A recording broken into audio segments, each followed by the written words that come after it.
Okay, guys, sorry about that. I lost connection, but this is take 2. We're going to let them tell the rest of their story. So I'm going to just turn the camera around here. Okay. So we were kind of at the plaster. They had fed you a bunch of BS, for lack of a better term. And we actually just kind of witnessed one of the kids about to fall in. So we're going to talk about the dangers of having an unfinished pool like this. So when they actually did the decking and then come put the child safety fence in, they did not secure the decking to whether it's some cement underneath or some thin sand or whatever. To the base. So I actually had to remove the child safety fence along the back here, the whole thing, because when the thunderstorms come, the last thunderstorm that came through, or the last bit of weather that came through, the baby fences actually fell in the pool, and you can see where it broke up some of that. I tried to put them back and fix them. So yeah, the tiling came up, or the Huge decking. safety hazard, huge liability. So obviously, if something were to happen, Go tell them to be quiet. you know, we have 2 young kids, 2 and 4. We're always trying to monitor, keep them out of here. Obviously, you can see now the water filling up in the pool. Right, and tadpoles, You know, tons of tadpoles. Tadpoles, you know, just collecting whatever. The kids throw stuff in there, but more worried about obviously one of them falling in. And right. I can't, obviously, if I can't put the baby fence back in because it's not correct. So huge liability. Yeah, you can They're see the exposing tiling us to, coming up. as homeowners, exposing themselves to, I would imagine. So. Right. Well, they don't have their liability insurance, I don't believe. They construct.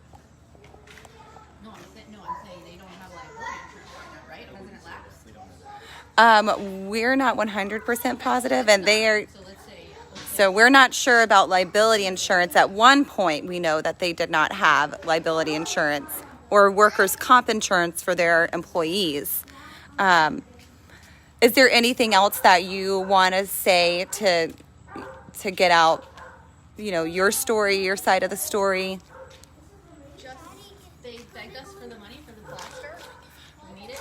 We're not going to schedule you. And did you pay them? Pay them. We have to. We're Part of the 100% contract. paid up. Okay, so you paid them for plaster, and You have to pay to schedule the plaster. And so you paid them when? We paid it in March, right before they went. So they, to schedule the plaster. Oh, They wow. supposedly scheduled the plaster and no one showed up. So they basically took our money. So I've talked to the plaster company. They actually scheduled us with the plaster company, but the plaster company won't show up because at one point they owed the plaster company $100,000. right, So they're cash on demand, or they won't show up to your property till Olympus has paid them. right. So they're taking money from customers, but not paying the subcontractors. So they're doing it in Tampa. They're doing it in Polk County. And so you guys, they paid for the plaster March 29th. And as you can see, their pool is not finished because they are still waiting on plaster, which has been over 100 days, you said? Over 100 days, yep. So, AJ Paver said that they did not pay our bill. Oh, actually, yeah, so A&J Pavers, who did these pavers,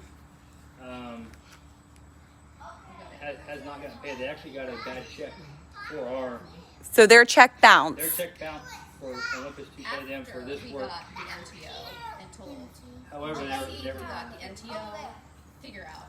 He said he spoke with James that week, that Thursday they were writing a check. Apparently that never happened. And then Michelle called us and said, you're getting a lien. About 2 months later, that check that was supposed to go out on Thursday, she said it bounced. That Thursday we got the NTO. So fortunately, on our end, they were past their window. They can actually file a lien, so we don't have a lien on our property. Okay, so that's a positive. That's a positive for us, but a negative for AJ and Pavers because they still haven't gotten paid. They still haven't gotten paid for the work they've done. And I'm sure it's not just your job that they haven't gotten paid for. Yeah, because they're taking money, they're not paying the subcontractors, and they're obviously not doing the work that was paid for. A lot of us are paying for work twice too because we've gone out on our own, which is probably going to end up happening to you guys so that you can finish your pool because they're not. So, well, I'm really sorry that we are meeting under these circumstances and that your pool is still not finished either. You're part of a huge group of victims, and I just pray that you guys do get yours done soon, and especially for your little boys. We have our 3 girls, and so we understand the predicament. But thank you guys for meeting with us. Yeah. All right. And guys out there, if you're watching, please share these videos. Share them everywhere that you can. We just want to make a lot of noise so that they know that we're not going away. So, No, even after our pool is finished by someone else, we're not going away. Right. So they can count on that. lots of people are wanting their money back. So please share. Thank you guys so much for watching. Thank you for being here and supporting the victims. And I hope everybody has a good night. Bye. Bye.